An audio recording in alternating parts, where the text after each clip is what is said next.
Well, first of all, the book is by David Pepper, who identifies himself as a politician, and he's been in Ohio politics in the past, but he's written some other books where he's focused on what's happening in this country in terms of a battle against democracy and how to save it. And he focuses primarily on things at the state and local level. He begins with an introduction, and our reading tonight is introduction in chapters 1 and 2.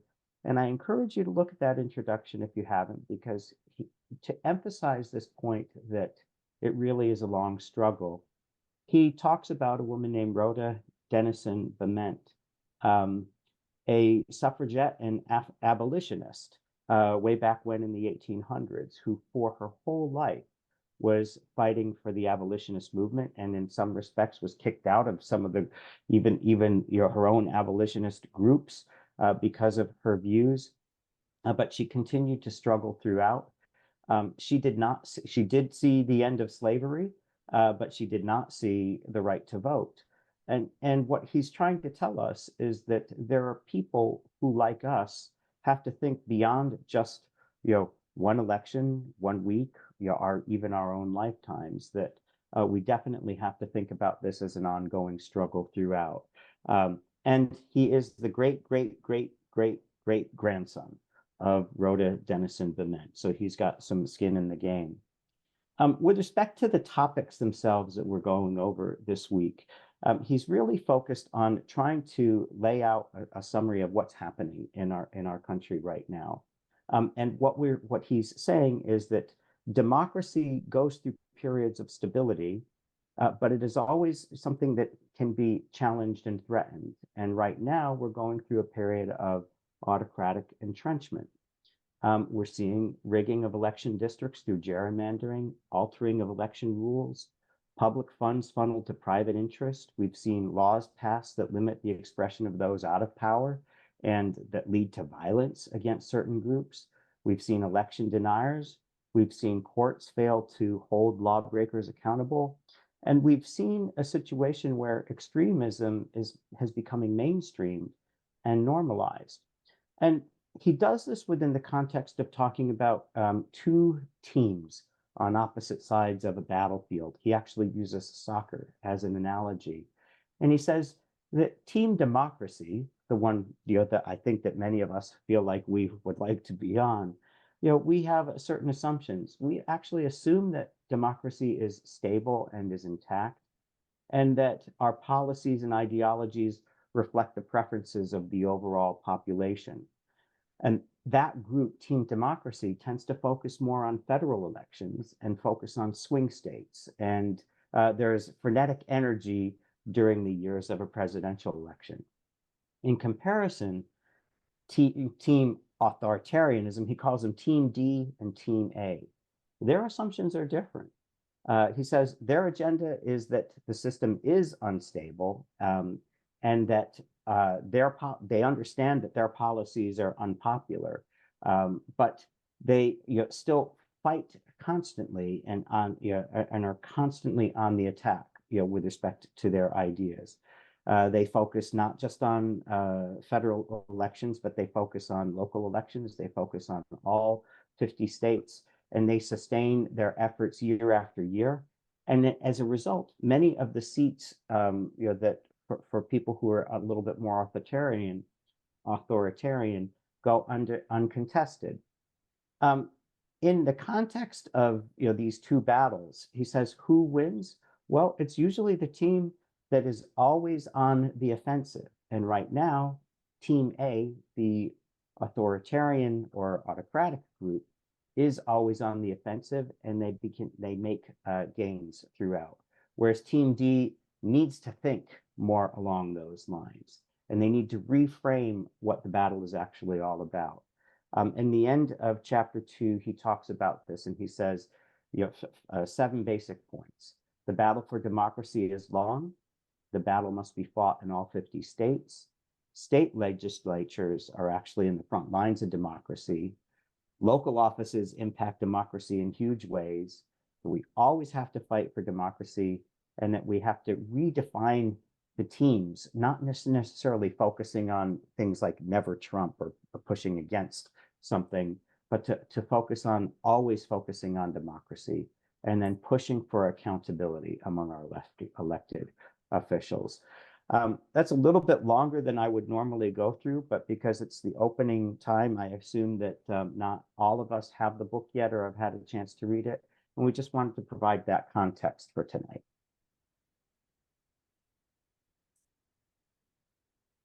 Thank you, Jamel. Appreciate that. And one thing that we're going to do to get started is we are going to start with a poll question. And so how polls work here on Zoom is you should see a window pop up. And our poll question today is, given the current political state that we are in, do you believe that American democracy can resuscitated or saved? So A, yes, a few key wins can get us back on track. B, yes, but not anytime soon. C, no, but we can stop further backsliding. Or D, no, we're too far gone. So you all should be seeing a pop-up. And it looks like we are up to about 50% participating. And so love seeing that number go up. And so we're going to give it a little more time. And if you aren't seeing the poll thing pop up, you can always put in the chat where you're at.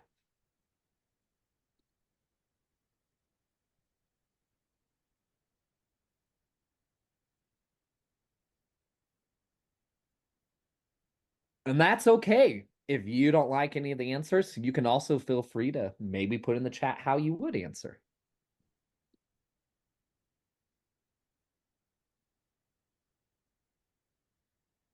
All right, gonna give it about 10 more seconds because we're at 81%. And then once I'm done, I am able to share the results with everyone. All right. So here are the results.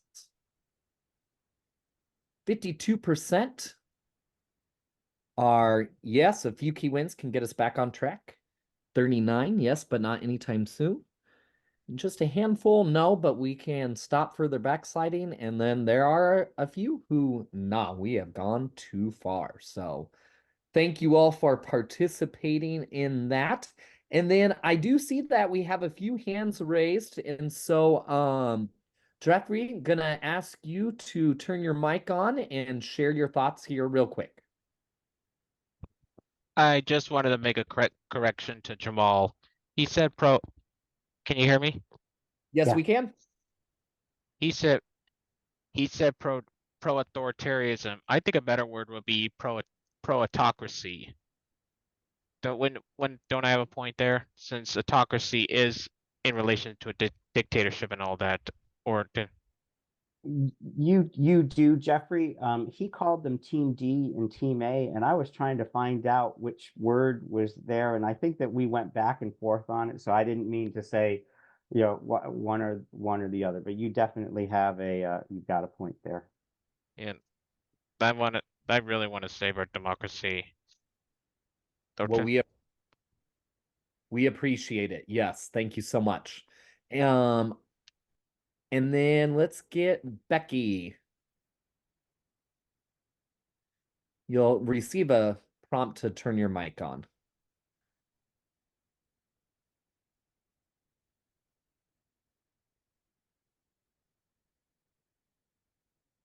Okay. I think I'm kind of mixed up as to the reading schedule, and could somebody please repeat that to me? Yeah, no worries. This week we are doing the introduction through chapter 2. Okay. Yeah. I'm not caught up with that yet. Well, what is it for next week?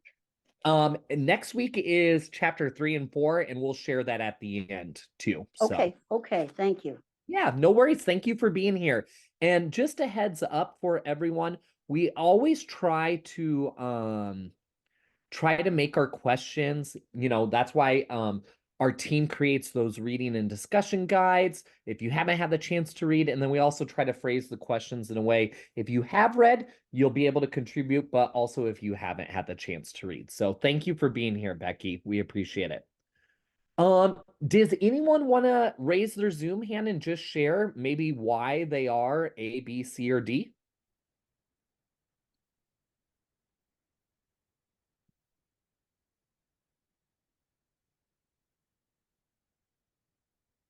All right, Chris, we're gonna get your mic turned on, followed by Susan. Well, I am very pro-democracy, and I very much believe that we can do it with a few wins, and that's why I'm running for office.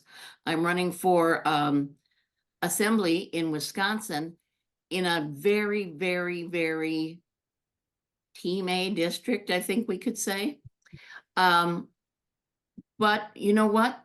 My district is real rural, and people have traditional rural values that include collaboration, neighborliness, helping one another, shared input, pretty democratic views. And so I think we are switchable. I pray we are switchable. Well, thank you for stepping out, and your user manual contains a lot of how to run for office. We appreciate you. All right, we're gonna hear from Susan and then Georgianne, and I love how there's some other hands, but for the sake of time, we're just gonna do the next two and then move on to the next question. Susan, you should be receiving a prompt to turn your mic on. There it is. Can you hear me? Yes, we can. Okay, yes, I chose B because I probably would have chose A before I read the reading for this week. But after reading the reading and really having a better understanding of the approach that the Republicans have taken, and what we need to do, because I see in Alabama where we have things where it's like, there's no opponent. And I'm from Oklahoma originally, and same goes there. There's no Democrat opponent, progressive opponent. So I think we have to build that back up in various states, and that will take some time, but I am hopeful. And I totally feel you on. Would have been A, but after reading this, yeah, I feel you. Well, thank you for sharing, and thank you for what you're doing in your state of Alabama. All right, Georgianne. Well, I would agree with the previous speaker. I have been reading for years that we need to pay more attention to local elections, but I never really saw that in the context of the two teams playing different games. And I think that this soccer analogy is very valuable, even though I don't know a thing about soccer. The fact that one team's always on the offensive and one team is always on the defensive speaks to me.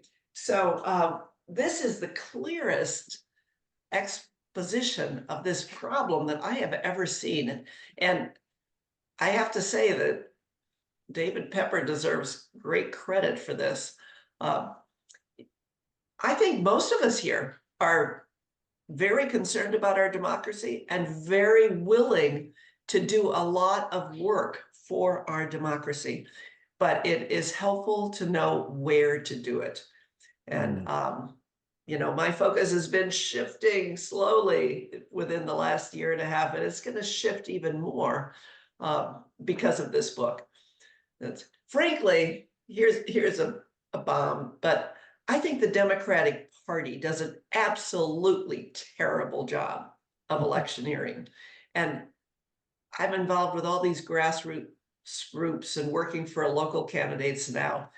I mean, I figure if I'm working for a local, a state legislator, and I can talk to somebody, well, of course, I might mention who's running for president or who's running for Senate if there's such a thing.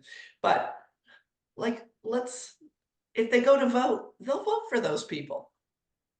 But they might not go to vote if they haven't heard about the state legislator. Well, appreciate it, and so glad that you are enjoying this layout that David gives us Yeah. on why it's so critical to support local elections. Thank you, Georgianne. All right, I am going to turn my mic off, and I know there were a few folks who raised their hands, but we want to make sure we're getting to all of our questions tonight. So, Peg is going to take it away with question number 1. Go ahead, Peg. Thanks, Wes.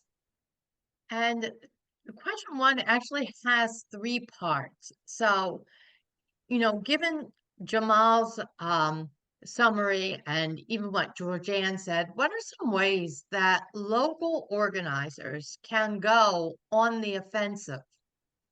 And is there anything about going on the offense that makes you uncomfortable?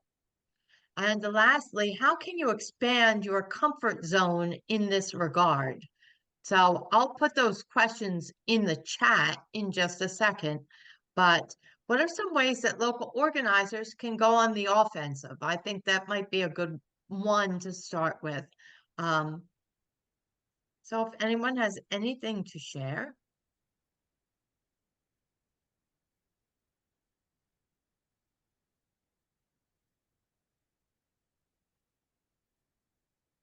Jeffrey?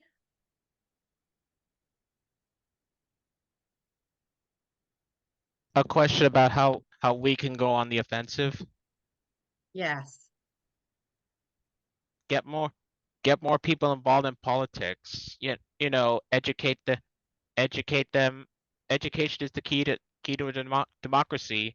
If we can educate more people, we could probably get more people to run for office, and motivation too. Do I have a point there or no?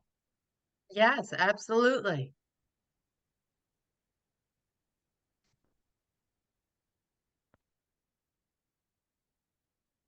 Charlotte?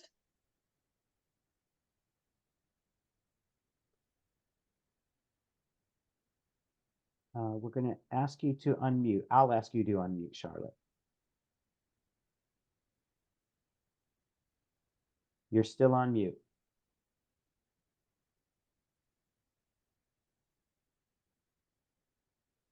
I'm unmuting. There you Okay. go. We can We hear you can now. hear you now. I had to do it 3 times. But anyway, as has been mentioned before, one of the first steps is to get more people to run for office and then support those that are running, because there's too many uncontested seats.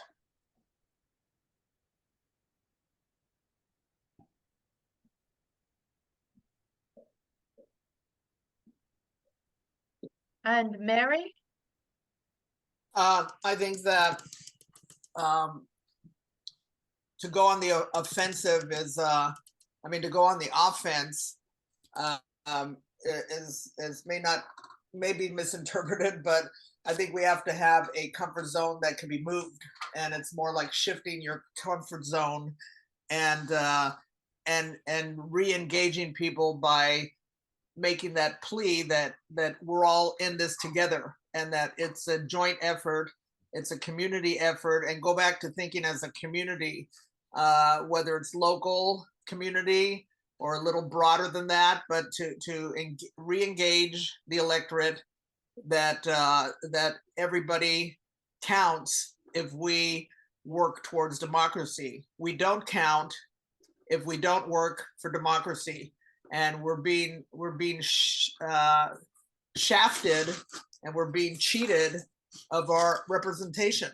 So an agenda can pass that doesn't represent most people, and it's because of the local officials taking a chokehold on state legislature and the redistricting and all the other anti-democratic rules that are being broken. I think that comfort zone could be shifted and broadened and re-engage and encourage people to do and salvage our precious democracy. Thank you for sharing, Mary. Kate? So I think one of the most important things is take up oxygen. I follow Heather Cox Richardson, who is a historian. She talks about taking up oxygen all the time. Local elections are ignored by many people, and unless there's name recognition, they're not going to vote for you. You can do all the canvassing you want, and a lot of people don't want to canvass. They're afraid of going to people's doors and whatnot. But we need to take up more oxygen. People need to talk about politics. As much as we hate, I loathe and despise politics, but I got involved because I had to, and I think that's probably why everyone's here, is we feel a need to save our democracy, so we need to get involved, and we need to talk about it, and we need to not be afraid of talking about it, and we need to take up oxygen, but we need to make sure people have name recognition. Local elections are won by that, and the reason that's more, some people are elected than others is because of extreme comments or things that get them their name out there. People may know them, they may not like what they're hearing about it, but they're hearing about them. And that's the most important thing. And any way that you can is to get your local elections. And I agree with the person that said earlier about seats going uncontested. North Carolina is where I live. And North Carolina has made an effort, the Democratic Party has made an effort to have all 100 counties have representation, which is massive. That's a huge effort. But some of these people are never been in politics before, ever. But they have convinced them to run in these rural counties. And so we have all 100 counties are being represented, and there are no uncontested elections for the House, which is massive and it's wonderful. But it took the effort of people to say, we have to have these seats filled. So yeah, take up oxygen. Thanks for letting me share. Thank you. And although I see other people with their hands up, I am being time sensitive, and I do want to just see briefly if we can touch on the other two questions to this first part. Is there anything about going on offense that makes you uncomfortable because it's so tightly tied with the next question? How can you expand your comfort zone in this regard? Susan, if you would unmute. Well, expanding the comfort zone is a difficult thing for all of us, probably, especially when it comes to politics. But I think it's absolutely essential that we normalize discussion of politics and be curious about other people's points of view, try to help understand other people's points of view and not be top-down dogmatic on our part. Those are my words, not anybody else's, but I do think that we can use our influence in our social circles, in our volunteer circles, in our other circles, and my dog's about to bark, so I'm gonna quit. Thank you for sharing, Susan. And Belle, if you would unmute, please. Yeah, hi. I think that it's really important that we educate ourselves and try to know what the issues are and know what the candidates are about. And one of the things that I do when I'm trying to talk to people is I will talk usually about a specific issue, and or a specific candidate, and I'll ask them what they think. And then I try to understand what it is that they think about that person. And sometimes I find out there are things that they don't know. And I do this with the young people in my family a lot, because I really want to engage the young people. That's really important to me. And so sometimes, I have to listen, but sometimes we're able to enlighten each other. I'll just say that. But I think we have to know things for ourselves as well. Thanks.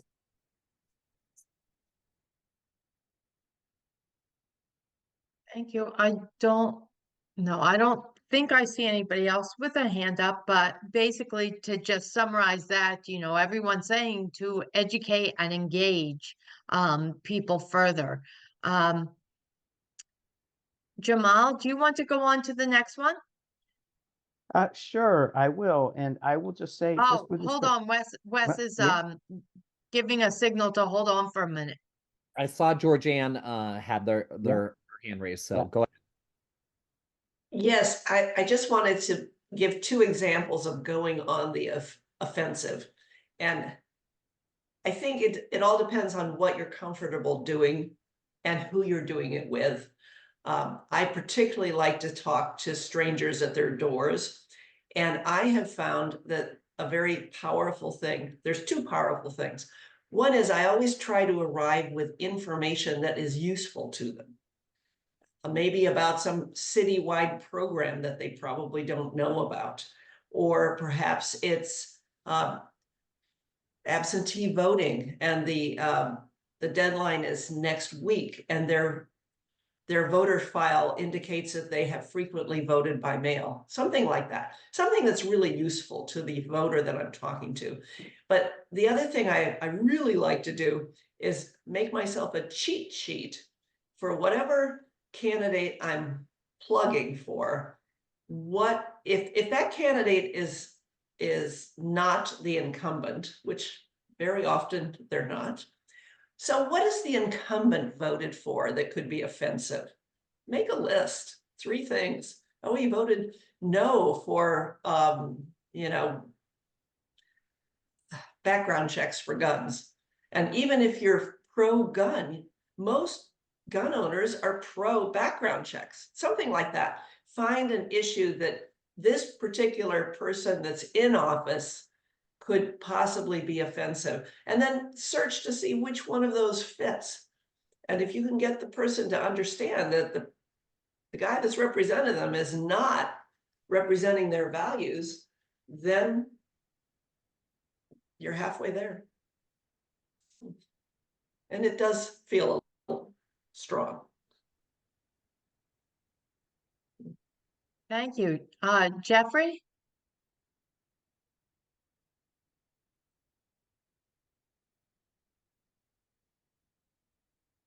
Jeffrey, you're not unmuted yet.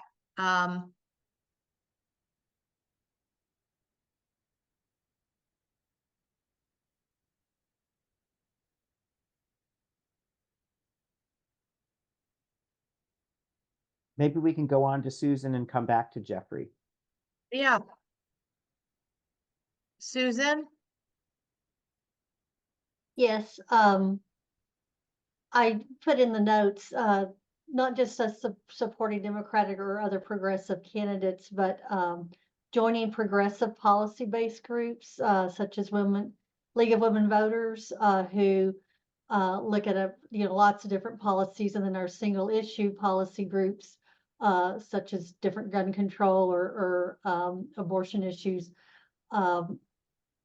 Such groups follow the legislation development and they send you out alerts. So getting on their, being a member, getting on their mailing list to find out, what's going on, getting a heads up when legislation's going through, petitions, and staying involved during the legislative session, see what's going on. And then for some of them, they even get into the local issues, like League of Women Voters will have people go and monitor their city councils and county councils and that type of thing. So lots of ways to get involved with progressive policies. Thank you, Susan. Jamal, you want to take the question Sure. next? And before I get into that, I'll just point out the fact that, Georgianne, you seem to have found your comfort zone, through education, and Susan found it through joining up with other groups. I just would share with folks that something like the book club, you all being here, is actually part of something. I mean, for somebody like me, I've never done this. I had never done anything like this before, and it's something where it's helped me expand my comfort zone in terms of dealing with some of these issues, and hopefully for some of you that may be the case, and it can be a springboard to other things. So I'm going to move on to the next question, and I'm going to put it in the chat, and I know it's on the screen as well. David Pepper states that the fight for democracy is long. We've talked about that before. And it is something that when you think about it in those long terms, you have to gear yourself up for that. As he said, it's not just one election, and it's not just the election. It's the election and the day after the election. So this takes a lot of stamina. What are some things that you do, or if you have been participating in things, or that give you that stamina, or things that you think might give you that stamina? or what you might be worried about with respect to that. So I see Jeffrey's hand is up, and Wes, will you unmute him, and then Amy, and then Nelson. Can you hear me? Yes. I got a little problem on my end. It's for right now. It's not respond. Right now, my computer's not responding, so there's a good chance I might have to quit it. So if that comes to be, do you think you can give me a copy of the recording, the chat box, and the transcript? Absolutely. I think it's that we will do what we can to give you what you need, but we're really glad that you're here. Go ahead, Jeffrey. All right.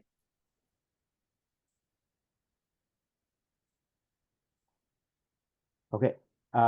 Amelia.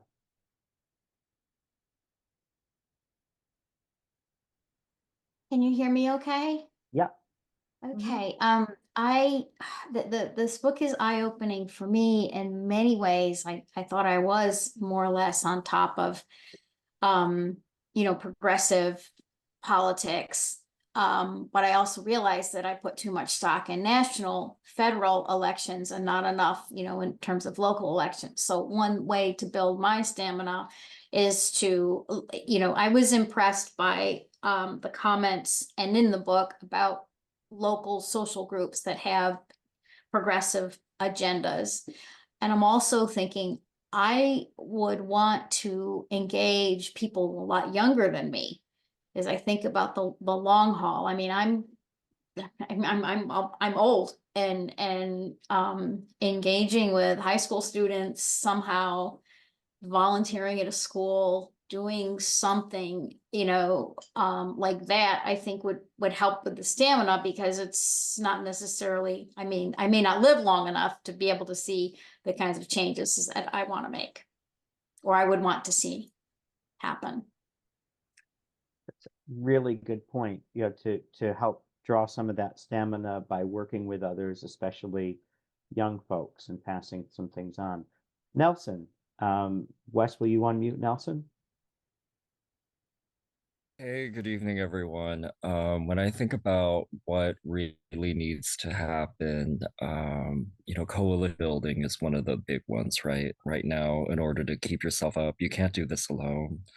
And the more ties are tied together, the better off you are. Definitely out here in California, what I've seen this election cycle is that a lot of previous 501c3 nonprofits are definitely converting to 501c3, right? Because they're getting much more serious now in making sure capacity keeps increasing and increasing, because certain platforms are sliding, right? Certain kind of political methodologies are kind of they're starting to fade. I'm not going to name them, but some of them really are kind of losing their stretch right now. And definitely, so what I see on the ground out here is that each organization with their respective buckets of specialty, whether it's educational advocacy or criminal justice reform or family, housing, what have you, they're all joining forces. So that's kind of the right mindset right now in every day, not just in your own bucket, in your own silo, in your own echo. It's about branching out into broader coalitions. It's a great point, Nelson. And it's coalitions, and then sometimes people can find strength just by buddying up with somebody. You're finding a friend that they can talk to and do some things together with. Chris, Wes, can you unmute Chris? Thank you. In November of 2016, I woke up and learned that Donald Trump was going to be the president. And at the time, I was a school administrator in a very, very large urban school. And the school community walked around, the children, the faculty, the staff walked around like there had been a death in the family because they saw a bleak future for themselves. And that morning, I swore to myself it would never happen again on my watch. And as soon as I retired, I became very active in politics, and my husband joined me, I mean, actively working hard many hours a week on other campaigns and now on my own campaign, because I felt like a victim before. Now I feel like I'm in the fight and I'm fighting the good fight, and that gives me energy. Feeling like I woke up that victim that one morning was devastating. But it's not going to happen again. So I see a couple of you nodding because I know how awful you felt that morning. And maybe you're here now because you feel tough again. Thank you.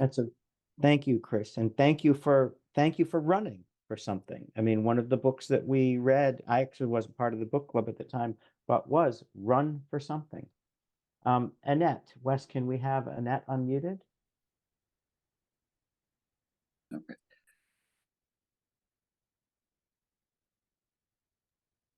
Oh, hi there. There you go. Speaking of, about the long haul, I had a lot of oh my God moments as I was reading through this book, but I belong to a Get Out the Vote organization, and we don't wait for the election. We've been out there for 7 years, every month. And thanks, Chris. Appreciate that. I have to say, though, it's getting discouraging. The numbers aren't moving. We're canvassing a particularly low participating section in Harrisburg. Their numbers are sometimes as low as single digit percentage, or 15% of the population votes. So knowing that this is the long haul, that democracy has to be a long haul, is only something that I'm just beginning to be aware of. It kind of upsets me that I'm as old as I am and I'm just beginning to realize these things. Someone mentioned Heather Cox Richardson, and I've been listening to her quite a bit. Frankly, I don't know how to take up more oxygen. I want to. Yes, I feel nervous about that. But I will say this about canvassing and about stretching. It has been a very stretching experience for me to do that. But I will say it has gotten easier and easier as time has gone on. But yeah, I'm discouraged that we're not seeing the numbers in these neighborhoods get any higher. But I want to take comfort from the fact that it's an ongoing effort, and I might not see the fruits of my own efforts. Yeah, and I think that's part of the point, Annette, that he's trying to raise, that even if we feel like there may be some struggles where we won't see the fruits of our own efforts or all the fruits of our efforts, we think about, well, we still have to be planting seeds. We still have to be thinking for the long haul. And I would say, just encourage you to keep at it, and we should chat offline. I'm not too far from Harrisburg. Maybe I can come. Maybe I can come up and canvass with you. Peg, you don't need to be unmuted. Go ahead. Right. Thanks, Jamal. I just wanted to add that Building Bridges has a number of opportunities to do outreach, not necessarily in your own voting precinct, or maybe not even in your own state. But if this is about saving democracy as an entity, it almost doesn't matter if you're encouraging people to get to the polls and educating them on various issues and ways to get to the polls, because that's another step, it's another drop in the saving democracy bucket.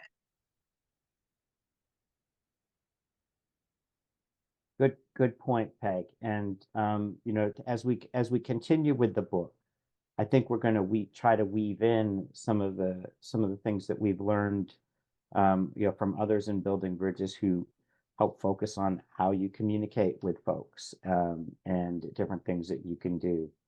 Georgianne, Wes, can you unmute Georgianne? I just want to say real quick. Oh, that was very quick. I think she might have accidentally cut herself off. Let's go to Mary and see if she can come back.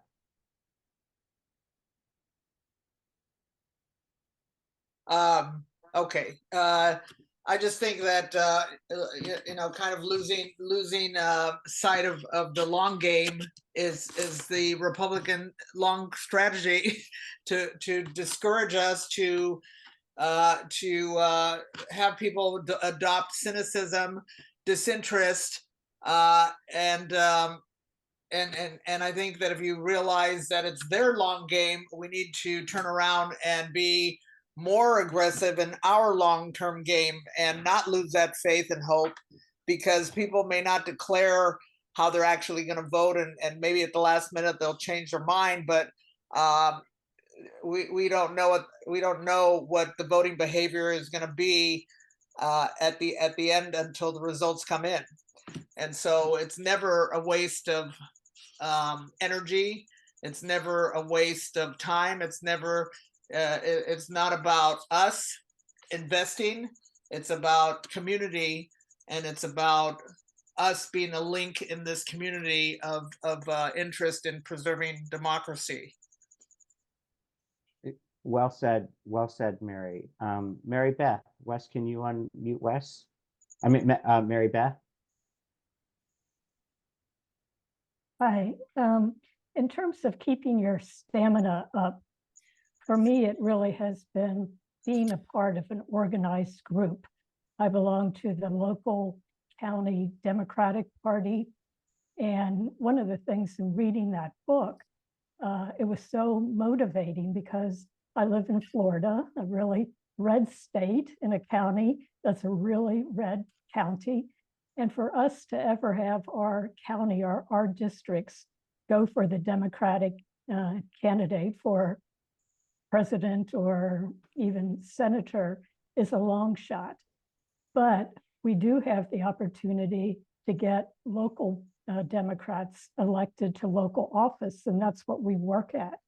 And what keeps the stamina up is we don't look just at the election results, but how many new voters did we sign up? How many new vote by mail requests did we get signed up?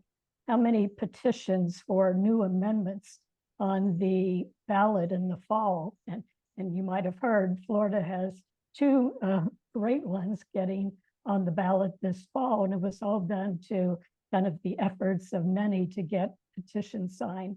The legalization of recreational marijuana and to prohibit abortion bans in the state. So I think those intermediate goals are what keeps me motivated and could be for others as well. Thanks. Thanks, Mary Beth. And so you're kind of, what you do is you shift some of that focus in terms of what is a victory, for the purposes of that stamina. Mary Romo, and then Wes Edwards' hand keeps coming up, but then it goes down. But Mary, go ahead. I forgot to mention earlier that the author David Pepper mentioned Stacey Abrams and her effort, even though she failed to become governor, based on a handful of votes. Her long-term game was investing in the infrastructure and the voter participation and the voter interest and the voter activation. and that in the long run produced 2 senators coming out of Georgia, Democrats, and her effort was not in vain. Her effort continues to build that infrastructure, and that's exactly what the long-term game is all about. We're not going to win every single election, but the long term is to build an infrastructure that will last for a long time, because this is a long-term game. Excellent point. And that is a very good reminder. He has in the book examples of people who definitely think about it in terms of the long run. Any other hands up for this question? Otherwise, I would. Oh, Jeffrey, you're back. Good. Wes, can we unmute? Did you Jeffrey? get my direct message I sent to you? I did not. Let me see. Yes, I did. Oh, okay. Get you. It's Wes. Yep. And heads up, everyone gets we send out a follow-up guide that includes the YouTube link. So we'll get you. No worries. Same with the chat box and the transcript, because I just can't believe this happened to me in the middle of this meeting. Yep. No worries. We got you covered. Thanks so much. Alrighty. In the meantime, I'll continue to participate as long as I can. All right. Thanks so much. And let's ask Georgianne to unmute, even though she is now Ludovico. Well, it flips back to my husband every time the computer goes on, and for some reason it's off. I missed something, but I was going to say that although you had mentioned it doesn't matter if it's your own precinct, I would really urge everyone to get active in their own precinct. Now, personally, it took me years to figure out how the local Democratic Committee works. This year, I am running for local Democratic Committee. And as a result, I got a voters list for my neighborhood. And I have enjoyed so much meeting my neighbors and having something to offer them. You know, like they don't know what a local Democratic Committee is. They didn't know they had one. They didn't know that the people that are on it don't go to anything. You know, it's just been a really good experience. I live in New Jersey, and we happen to have a Senate mess going on right now. And I'm a big fan of Andy Kim, who's a congressman running for Senate. And so I discovered that most of the people in my neighborhood didn't even know we had a Senate race. I mean, it's amazing what people don't want to think about politics because it's very unpleasant. So if you knock on their door and you're lucky enough that they come to the door, and you have to knock 2 or 3 times, because the first knock is the FedEx guy. They don't come to the door for the first knock. So you have to be very persistent, but it's well worth your time and effort. And guess what? You can run for something. You thought you couldn't, but you can. Great point, Georgianne. Any other thoughts? I see Jeffrey's hand up, and then we'll go one more time with Jeffrey, and then I'll turn it back over to you, Peg. I meant to say Thanks. this for the longest time. I plan to run for office too, but I'm not just any ordinary person. I'm someone with high functioning autism, and I'm hoping to not only run for office, but also become the first one with high functioning autism to become president of the United States, to help save our democracy. Thank you, Jeffrey. And that's really heartening. We need more people like that, even if you got limitations like I do. But if you put your mind to it, then there's no limit to what you can do. Thank you, Jeffrey. That's a really good way to, I think, round out our discussion on stamina, because that's what it takes. And thank you very much.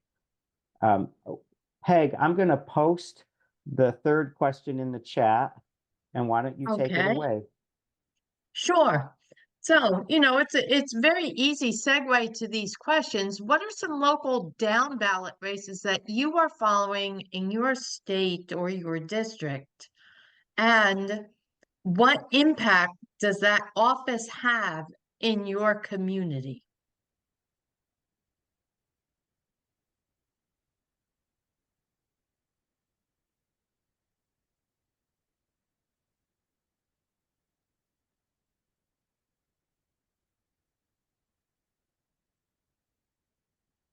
Susan has her hand raised. If you could unmute her, Wes, please. Hi, I mean, this may not be as many as down ballot as you'd like, but Cincinnati has flipped to blue. We have an all blue city council and county commission where I live, but the big race I'm following in Ohio and am passionate about is Sherrod Brown for senator, to be reelected for senator, because wow, that's a really critical race. And we have also some congressional races that are really important in Ohio.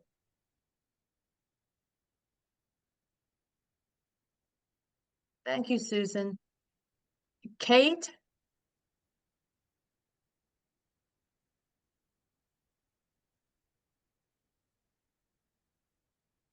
Sorry. Yeah, we actually have quite a interesting state superintendent for our education happening in North Carolina. The lady who was primaried into the GOP spot for that position removed the incumbent state superintendent, and she is the mother. She homeschools her children and doesn't believe in public education. And so we are at a point where not just are we talking about vouchers and taking away state tax dollars for our state schools and going to private schools, but we are also talking about literally dismantling our public education system. They are implying that it is all indoctrination, and that we will, I'm not sure what's going to happen to the children that can't afford to go to private school, because our public education is literally just being ripped into shreds. So that is a huge position, and people really don't pay attention to the Board of Education elections. And so we're very concerned about that here in North Carolina. And very true, very accurate. Thank you. Robin? I just wanted to tack on to what Kate said. I am also in North Carolina. One of the biggest concerns that I have, aside from the quality of education of our young people, and also the quality of work for our teachers, which is determined by mandates that come down from our school board, is white flight. That happens so much here in North Carolina, where the quality of the public schools is decimated, and middle income people decide that they are going to move to a county or a district with higher performing schools, which then just exacerbates the performance gap, which has been shown to be detrimental to lower performing, lower wealth students. So true, Robin. School board elections are very important. Becky? Yes, I'm in Indiana, so I don't know all about this, but in one of my emails, I got something saying or implying that President Biden is not even going to be on the ballot in Ohio. Is that true? I myself am not sure, Becky, but it's funny because as Robin was talking, I was thinking about that because that was the case in Alabama. And I don't know exactly what's going on with President Biden and being on the ballot in Alabama. It's very confusing to me, and I don't know who or what to believe. But it may very well be a case in Indiana, and it may very well be that this is another tactic.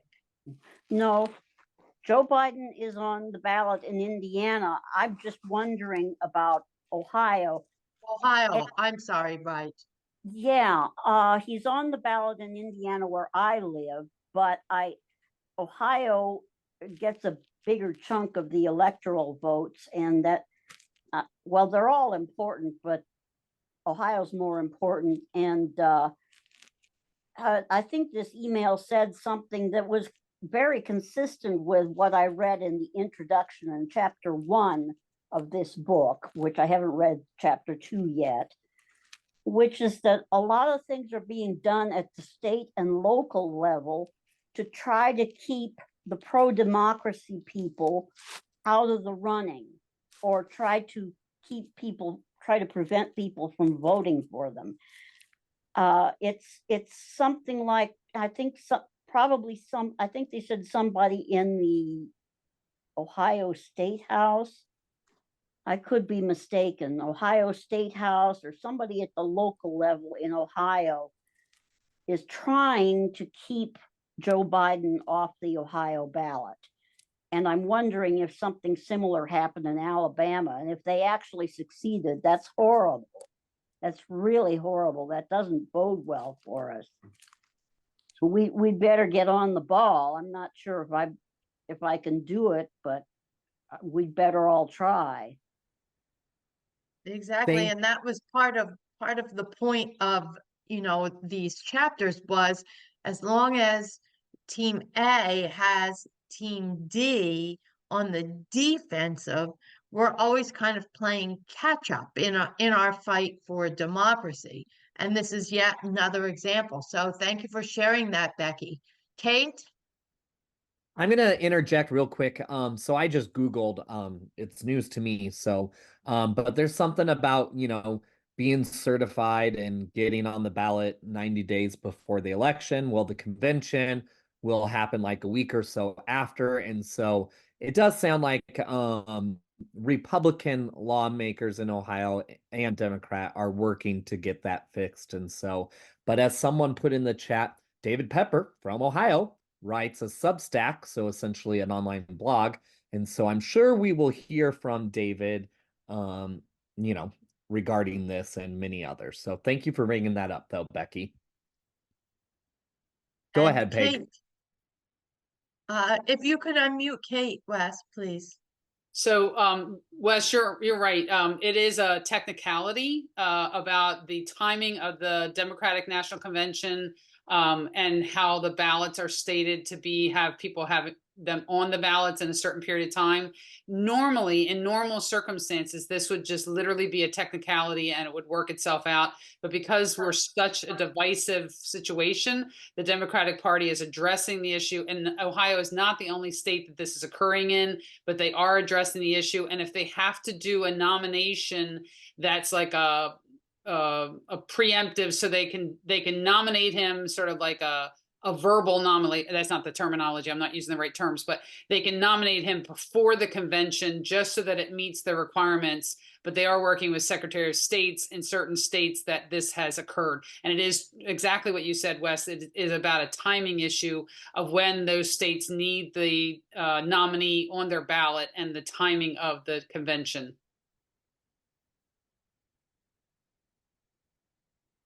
Thank you, Kate. Does anyone else have anything to add about watching on a local level?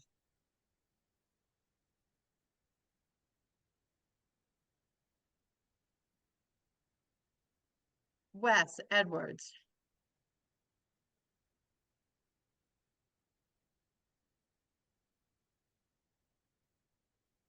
Hi. Well, it is interesting following up on that conversation about Ohio. And one thing that David Pepper writes in his Substack is how Ohio politics there and probably the same elsewhere is that Team D uses a lot of attack the local process to tear down the local process in the interest of staying in power. So that there is a constant need for watching what is happening at every level.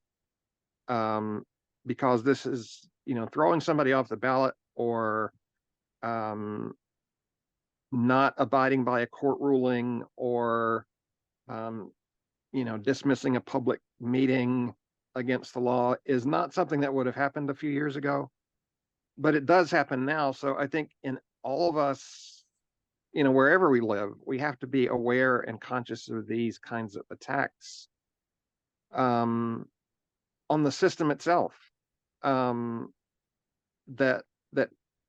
could happen anywhere.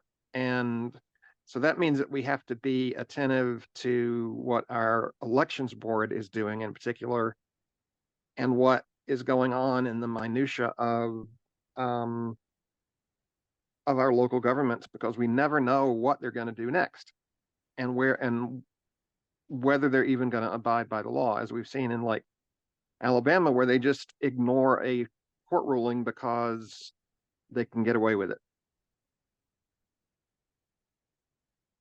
Right. And again, it's control at the local, which lends itself to trickling up to the national. Val? Yeah, hi. So I'm in Florida, and so we have wonderful Ron DeSantis to deal with. But the state legislature here has had a supermajority for years, and it has a lot to do with the fact that the state is gerrymandered. And so we've been working real hard to get some Dems elected to the state legislature, to the House of Representatives. We also have somebody challenging Rick Scott for the Senate in Florida. And it's hard, but even if we can get a few more Dems into the State House, it would help, because as it has been, the Dems have so few people in there. There's maybe less than 10, I think, and they get no credibility. They don't get time to speak. They don't get, fair treatment in the sessions. They just are ignored and not even listened to. And it's shameful the way that they are treated here. It's really bad.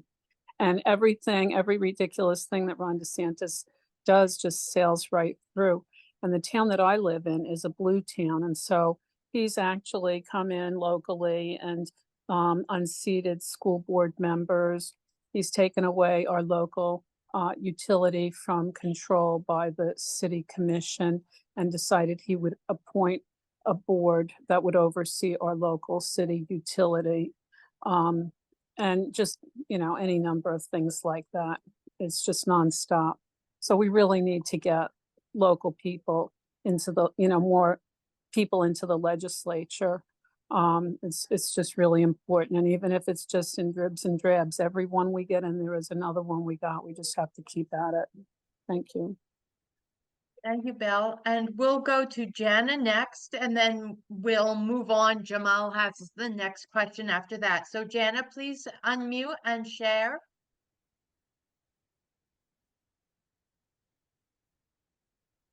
I just wanted to echo what the lady who just spoke was saying. I live in Georgia, and one of the not unintended consequences, but it was not the major thrust of the Abrams work here in Georgia, was that previously we had lots of counties here in Georgia where no Democrats even bothered to run for office. And that's discouraging to voters when they never even see a Democrat appear on the ballot. So part of what happened with Stacey's work was that we got people all across the state, particularly in rural counties, excited about running for office. And that caused more Democrats to show up to vote because they at least saw a checkbox they could mark on their ballot. And just another note about this whole dynamic of down ballot races. I sat in today on a briefing offered by Sister Districts, the Sister Districts organization. They partnered with a research group and did a ton of research on down ballot races. And what they found was that Republicans almost always vote all the way down the ballot, and Democrats only about half of Democrats vote all the way down the ballot. They also found that women, people of color, and youth are less likely to vote all the way down the ballot, and those are our voters. So, you know, as we're canvassing and messaging, one of the things we've got to really drive home to people is vote all the way down the ballot. And they ask people why. Why are you not voting all the way down the ballot? And a lot of our people said, because I don't know the candidates and I don't understand the issues and I don't know who to pick. But Republicans aren't bothered about that at all. They just pick something with an R beside it and go, even if they know nothing about it. So that's another message we've got to get through. Pick a Democrat and vote all the way down the ballot. We discovered here in Georgia that a lot of people don't understand that the members of the Public Service Commission are elected. The Public Service Commission are the folks that grant rate hikes to Georgia Power, our energy provider. And they're all Republicans, and our energy costs are sky high. And so, you know, we use that in our messaging to say, look, you can make a difference.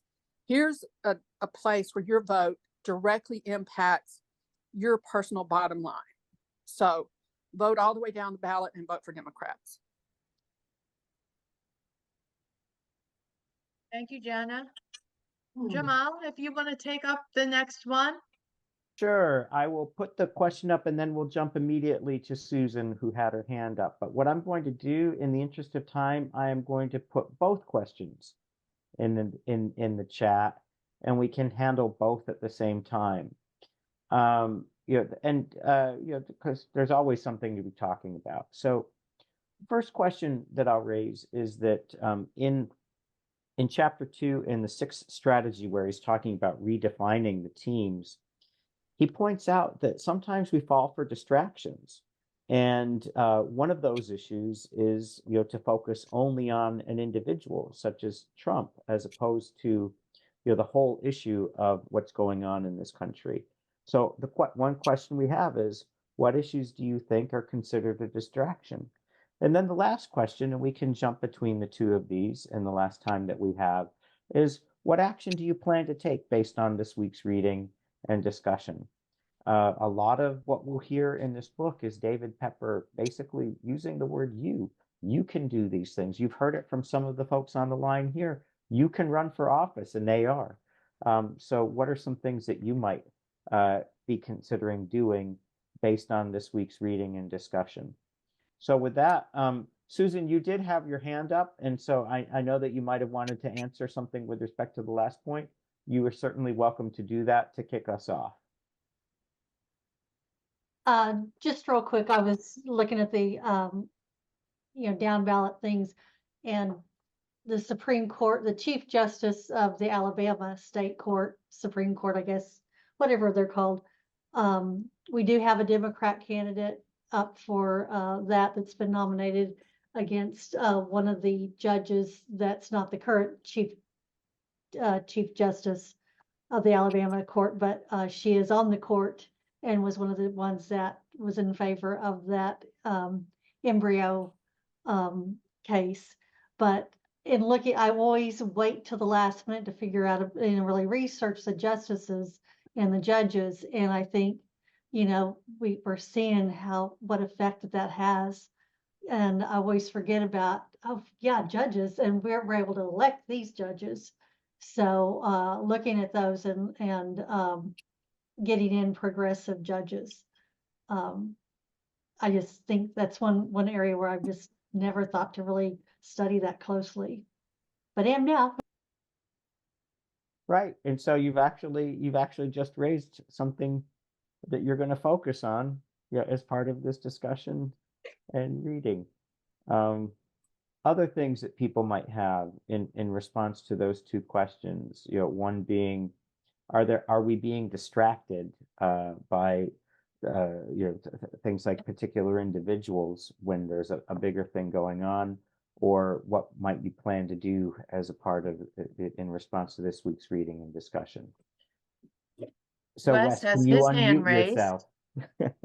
Yeah, so something that I'm doing is I'm gonna start canvassing based on our petition drives in Nebraska. So we have one to keep public dollars in public schools, getting abortion rights on the ballot, paid sick leave, and then also medicinal access to medicinal marijuana.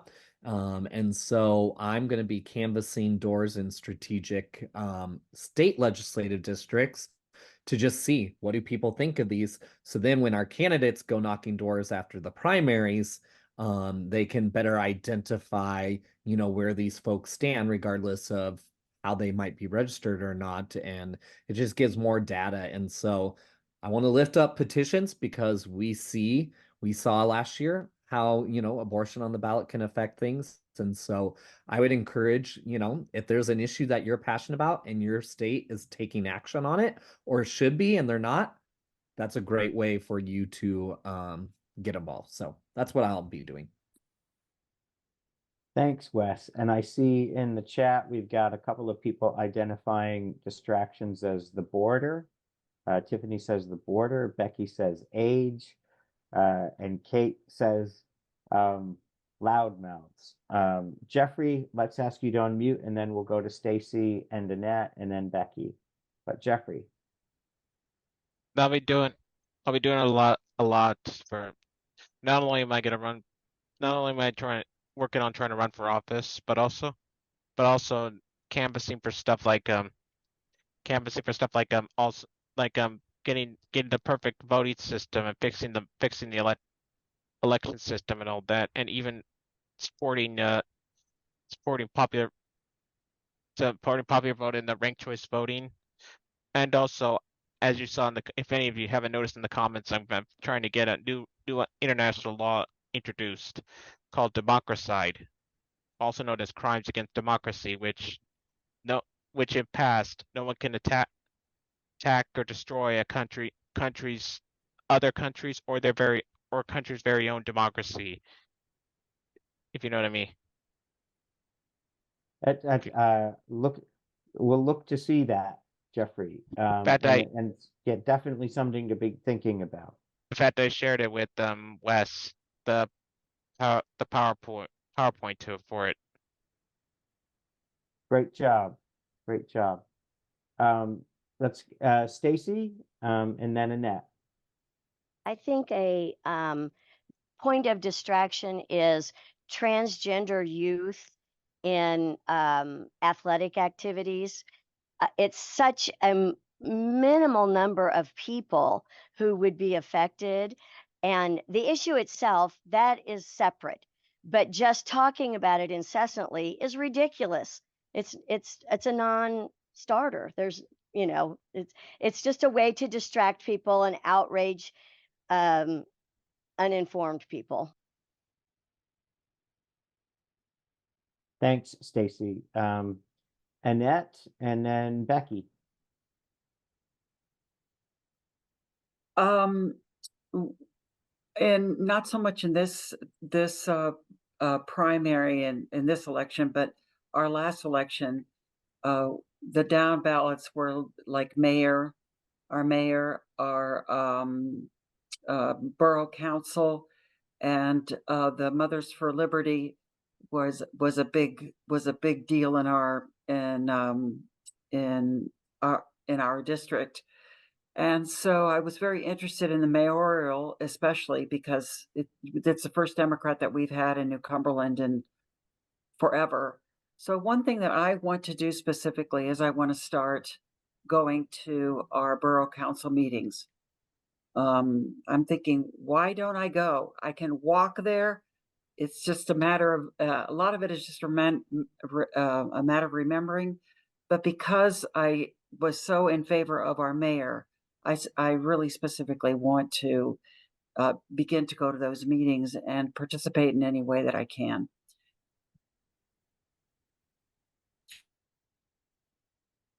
Thanks, Annette. Becky, and then Jacqueline. Yes, I just want to acknowledge what somebody put in the chat about the issue about what's going on in Gaza has split progressives, at least to some degree, and I'm not sure how much it has where I am, but I'm just really worried about that. And I heard somebody that I thought was a real progressive, and maybe he is, say that he really doesn't care who wins the presidential election in the fall because he thinks they're both in favor of genocide. And I think that is like, I think he's probably real close to somebody who's got a stake in that or something.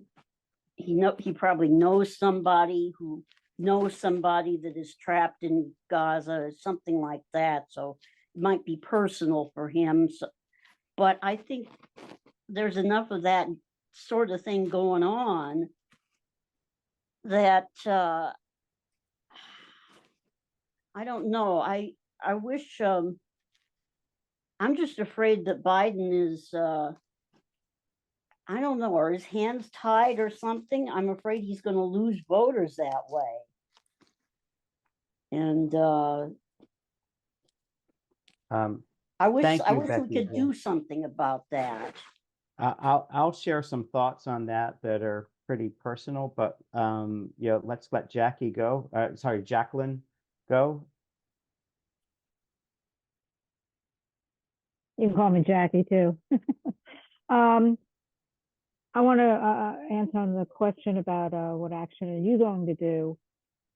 I do a lot of initiatives here. I live in Florida. I live in Lake County. Lake County is extremely red, and we're home to Sabatini. And if anybody in Florida anybody on this call is from Florida, they might know who Sabatini is. Anyway,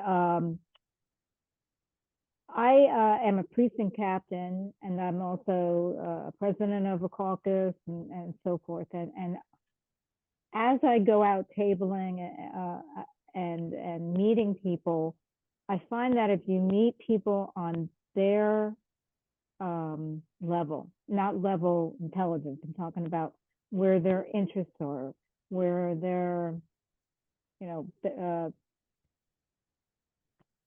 dinner table issues are. As far as like the first thing I would do is to talk about the right to clean water, because everybody wants a right to clean water. Here in Lake County, we have about 1,400 lakes. Tourism relies on the water and of natural resources. In addition to the right to clean water petition, which I introduced to them, and a lot of, they get on board. You start talking about other initiatives. Another initiative in Florida that's a big deal right now is that we have Amendment 2, which is a bear. You can go onto private property and shoot wildlife to control it, or as the bill that just came up in front of the legislature this past session, the taking of the bears. If a bear, you think that you're being going to be attacked, you can shoot it.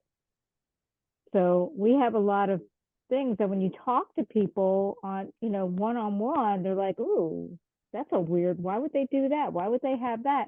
So you have that introduction in, and then they're fine. You introduce these things that are important to them, that are relevant to them on the level that's like down the ballot to them.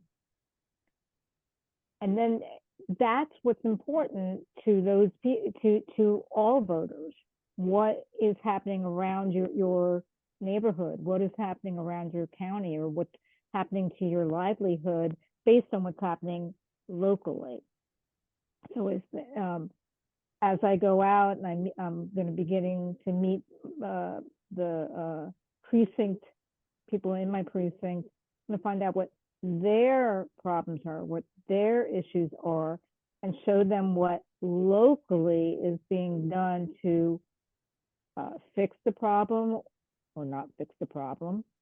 And that's how you can try to get them to pay a little bit more attention. And as they pay a little bit more attention, it's possible that they can become more involved, and maybe those that have that gene in them to step up and maybe do something, run for an office or become more heavily involved that way.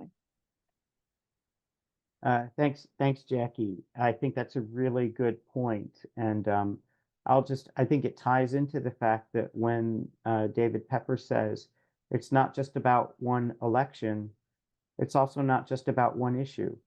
And sometimes when we have people who are focused on a particular issue or a particular few issues, I think we need to approach them to talk about their issues, and at the same time recognize that those one or two issues that are key issues that exist for them shouldn't get in the way of them thinking about broader issues like democracy. And when we get back to this issue with respect to the conflict or the in Israel and Gaza right now, and how it's having a potential impact on some of the electorate, and people saying, I'm not going to vote for either party because I'm so upset. To me, that's incredibly upsetting for democracy here. As much as I'm upset about what's happening in the Middle East, I see that as potentially being a disaster here as well. I don't want to have two disasters that I'm thinking about. There are already too many disasters that we have to be dealing with. I don't want to add another one. Jeffrey, let's get you unmuted, and then I think we're probably at time, and we'll turn it back over to Wes after Jeffrey. I did two things. I did say they could be for Becky, for what Becky said. I said they could be both as long as they're both Netanyahu. But Jana said they can't. That there are a lot of folks who can't or will not seek middle ground. I responded, are they scared? But I believe maybe if we speak firm, like how Peter Cullen, you know that guy who does the voice for Optimus Prime speaks when he speaks him. That's the kind of a speech of a leader, right?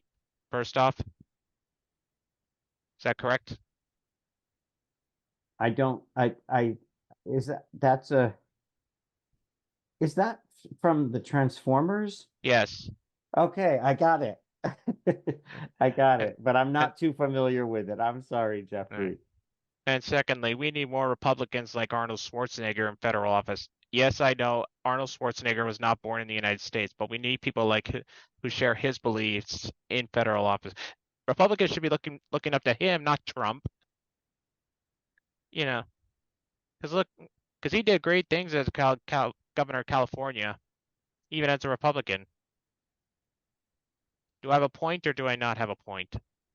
Well, I would say that there are probably a number of Republicans. We've heard of a number of Republicans who really don't feel very comfortable in the Republican Party right now, and to the extent that they are pro-democracy Republicans, I'd look at them as pro-democracy first, and Republicans second in this analysis.